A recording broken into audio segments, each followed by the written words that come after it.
నమస్తే. ఇన్నాళ్ళు నన్ను సపోర్ట్ చేస్తూ, ఎంకరేజ్ చేస్తూ మీ ప్రేమని నాకు అందిస్తున్న ప్రతి ఒక్కరికి కృతజ్ఞతలు. అలాగే ఈ వీడియో కూడా ఖచ్చితంగా మీకు ఉపయోగపడుతుంది. లైక్, షేర్ అండ్ సబ్స్క్రైబ్ చేసి మీ సపోర్ట్‌ని నాకు అందించండి. అలాగే ఈ వీడియో పట్ల మీకున్న అభిప్రాయాన్ని కామెంట్ సెక్షన్‌లో కామెంట్ చేసి తెలియజేయండి. ఇప్పుడు వీడియోని చూద్దాం.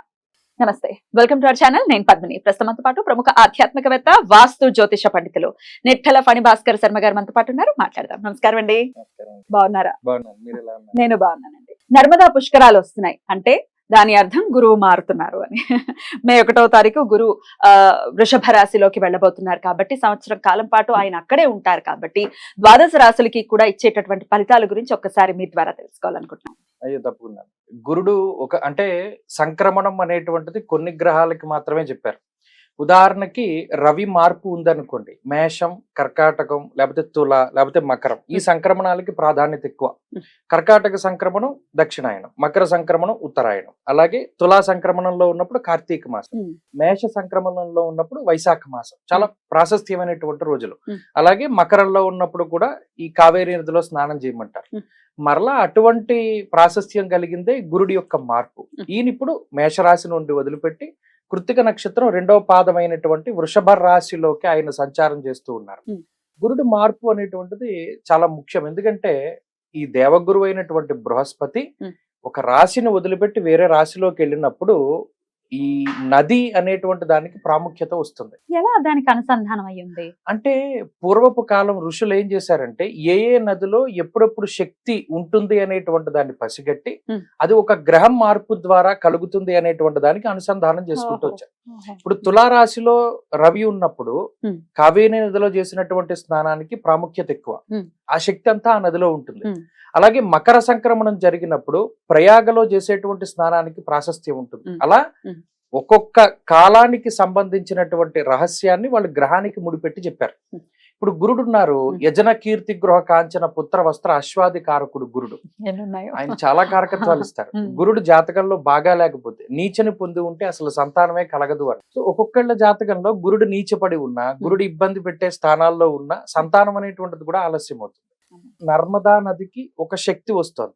ఎప్పుడు 1వ తారీఖు నాడు మధ్యాహ్నం 1 గంట, సరిగ్గా 1 గంటకి ఆయన వృషభ రాశిలోకి అనగా కృత్తిక 2వ పాదంలోకి వెళుతున్నప్పుడు ఆ ముక్కోటి దేవతలు వచ్చి ఆ నర్మదా నదిలో స్నానం చేస్తారు.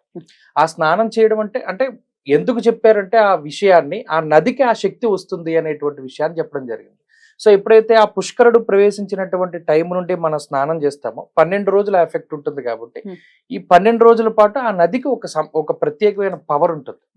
అందులోనూ అఘమర్షణ స్నానం అనేటువంటిది చెప్పారు. అనగా ఏదైనా ఒక నదికి గాని, పుణ్యనదికి గాని, పుష్కరానికి గాని వెళ్ళినప్పుడు సంకల్పపూర్వకంగా స్నానం చేయాలి. సంకల్పం చెప్పుకోకుండా చేస్తే అది మలమర్షణ స్నానం అవుతుంది. అంటే శరీరాన్ని శుద్ధి చేసుకోవడమే అవుతుంది కానీ అఘమర్షణ ప్రయోజనం ఉండదు. ఎలా సంకల్పం చెప్పుకోవాలి? ఉదాహరణకి మనం అక్కడికి వెళ్ళినప్పుడు మన జన్మాంతరాల్లో చేసినటువంటి పాపాలను పోగొట్టుకోవడానికి మయ ఆలోచిత అనాలోచిత సమస్త దుష్కర్మ దోష నివారణార్థమనో, లేకపోతే జనరల్ గా మనం ప్రతిరోజు చెప్పుకునేటువంటి సంకల్పం ఏదైతే ఉంటుందో ఆ సంకల్ప పూర్వకంగా చెప్పాలి. అలాగే మనం ఇప్పుడు ఏం చెప్తాం, మేము గోదావరి జిల్లాలో ఉంటే మేరోహ దక్షిణ దిగ్భాగే శ్రీశైలసి ఈశాన్య ప్రదేశే అంటాం. అలాగే అక్కడ ఉన్న వాళ్ళైతే ఆ సంకల్పం చెప్పుకోవాలి. అలా ఏదైనా ఒక బ్రాహ్మడు అక్కడ లోకల్ గా ఉండేటువంటి వారిని వాళ్ళు చక్కగా జరుగుతుంది, శాస్త్రోక్తంగా జరుగుతుంది. అఘమర్షణము అన్నారు, అంటే పాపాలని పోగొట్టేటువంటి స్నానము. అక్కడ దాకా వెళ్ళలేని వాళ్ళకి ఇంకో ప్రత్యామ్నాయం ఏమైనా ఉందా? ఉంటుంది. ఏదైనా మంత్రపూర్వకంగా నీళ్లు పోసుకోవచ్చు, సంకల్పం చెప్పుకోవచ్చు. ఏదైనా ఆ నీళ్ళకి 12 రోజులు ఆ శక్తి ఉంటుంది కాబట్టి ఇంట్లో అయినా సరే చేయొచ్చు. అద్భుతం. ఇది పుష్కరానికి సంబంధించినటువంటి అంశం. అయితే మరి గురువు మారుతున్నారు కాబట్టి ఎట్లాంటి రిజల్ట్స్ ఇవ్వబోతున్నారు సంవత్సరం కాలం పాటు? మరి ఏమైనా వక్రగతి ఏమైనా ఉందా ఆయనకి? ఇత్యాది విషయాలు. అలాగే ద్వాదశ రాశులకు కూడా మరి ఆయన మార్పు వల్ల వచ్చేటటువంటి లాభాలు కావచ్చు, నష్టాలు కావచ్చు. లాభాలు అయితే హ్యాపీయే కానీ నష్టాలు. మకర రాశి వారికి ఎలాంటి ఫలితాలను ఇవ్వబోతున్నారండి గురువు? గురువు నిజానికి మకర రాశి వారికి గురుబలం వచ్చి 3 ఏళ్లు పైన అయింది. నిజానికి మకర రాశిలో గురువు సంచారం చేసినప్పుడే మనకు కరోనా వచ్చింది. గురుశనుల యొక్క యుతి అతిచారగతే జీవౌ శనౌ వక్రత్వమాగతే హాహాకారాం జగత్ సర్వం దుర్భిక్షం క్షామడాంబరం అన్నారు. గురుడు అతిచారంలో ఉండి శని వక్రగతిలో ఉండి ఆ 2 గ్రహాలు కలిస్తే హాహాకారాం జగత్ సర్వం దుర్భిక్షం క్షామడాంబరం. ఇప్పటికి 4 ఏళ్ళు అయింది, వీళ్ళకి గురుబలం లేదు. సో అప్పుడు కరోనా వచ్చింది. దాదాపుగా ఒక 6 ఏళ్ళు అయింది ప్రాపర్ గా వీళ్ళకి గురుబలం వచ్చి. మకర రాశి వాళ్ళకి. ఈ రాశిలోనే గ్రహణాలు పట్టాయి, ఈ రాశిలోనే షష్టగ్రహ కూటములు పట్టాయి. రవికి మీరు గమనిస్తే ఒక 2 ఏళ్ల క్రితం సూర్యుడి జుట్టు ఇలా వలయం లాగా, అది మకరంలో రవి ఉన్నప్పుడే దాన్ని పరివేష అంటారు. అది వీళ్ళకే వచ్చింది ఎఫెక్ట్. ఇలా చెప్పుకుంటూ పోతే మకర రాశి వాళ్ళ జీవితం గత 6 ఏళ్లుగా చాలా దుర్భరమైనటువంటి జీవితంలో ఉన్నారు వాళ్ళు. ఇప్పుడు ఇంతకాలానికి పంచమ స్థానంలోకి గురుడు వచ్చి స్టాండర్డ్ గా అక్కడ 1 సంవత్సరం ఉంటున్నారు. పంచమంలో ఉన్న గురువు వీరి లాభస్థానాన్ని వీక్షిస్తారు, అలాగే జన్మ రాశిని వీక్షిస్తారు. అవి రెండూ కూడా చాలా ముఖ్యమైనటువంటి స్థానాలు. ఎప్పుడైతే పంచమం జాతక రీత్యా చూసుకున్నప్పుడు ప్రచుర పుత్ర కళత్ర సమన్విత సురగురు సుత గేహగతేన రహ అన్నారు. గోచారంలో అర్ధలాభం తదైశ్వర్యం స్వకర్మ రతిహర్షితం సదా స్వజన సౌఖ్యంచ. చాలా గొప్ప మాటలు చెప్పారు. ఏంటి అంటే, ఒకటి, నచ్చిన పని చేయడానికి అవకాశం దొరుకుతుంది. ఫస్ట్ పాయింట్, ఈ పని నచ్చలేదు, ఇది నాకు చేయడం ఇష్టం లేదు, అయినా తప్పదు చేస్తున్నానని కొంతమంది పని చేస్తారు. చాలా ఇబ్బంది. వాళ్ళకి వెసులుబాటు దొరుకుతుంది నచ్చిన పని చేసుకోవడానికి, నచ్చని పనిని వదిలేయడానికి. వీటికి అవకాశం వస్తుంది. అలాగే అర్ధలాభం తదైశ్వర్యం, ఫస్ట్ ఆర్థిక లాభం కలుగుతుంది, దానివల్ల ఐశ్వర్యం సిద్ధిస్తుంది అన్నారు. ఇది ఎలా జరుగుతుంది అంటే, పంచమ స్థానానికి ఒక ప్రత్యేకమైన గుర్తింపు ఉంది జ్యోతిష్యంలో. పుత్రాన్ బుద్ధిం పూర్వపుణ్యంచ పుంసాం మంత్రాం నీతిం మానసం మంత్ర విద్యాం దైవే భక్తిం దైవమిత్సర్వమేత భావా తస్మాత్ పంచమాత్సం వదేచ్ఛ. ఇన్ని కారకత్వాలు 5వ స్థానం ఇస్తోంది. అలాంటప్పుడు వాళ్ళ బుద్ధిని ప్రచోదనం చేస్తారు గురుడు.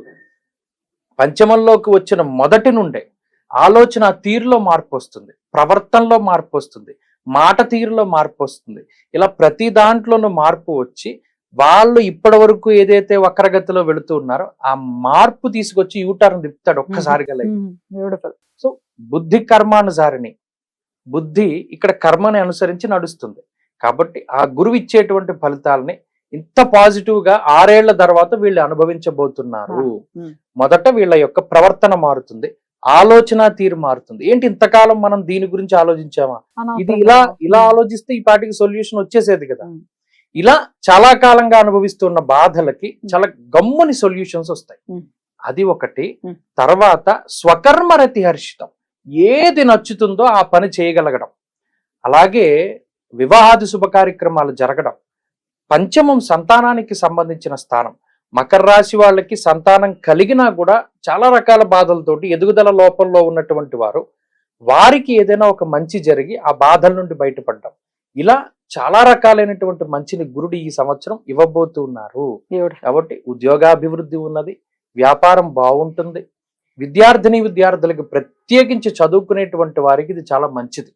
వాళ్ళు దేశం దాటి వెళ్ళాలి అన్నా, మంచి చదువులు, ఉన్నతమైన చదువులు చదవాలి అన్నా చాలా మంచిది. అయినప్పటికీ ఆరాధన ఎలా చేసుకోమంటారు? గురువుకి సంబంధించినటువంటి పురాణోక్తమైనటువంటి శ్లోకం ఉంటుంది, దేవానాంచ ఋషీనాంచ గురుం కాంచన సన్నిభం అని. ఆ శ్లోకాన్ని రోజు చదువుకుంటూ ఉండాలి.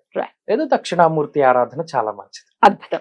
చాలా అంటే మీరు 6 years తర్వాత మళ్ళీ ఒక బ్యూటిఫుల్ పీరియడ్ రాబోతోంది కాబట్టి చాలా అద్భుతంగా వెల్కమ్ చేయాల్సి ఉంటుంది మకర రాశి వారు ఈ సంవత్సరాన్ని. బ్యూటిఫుల్.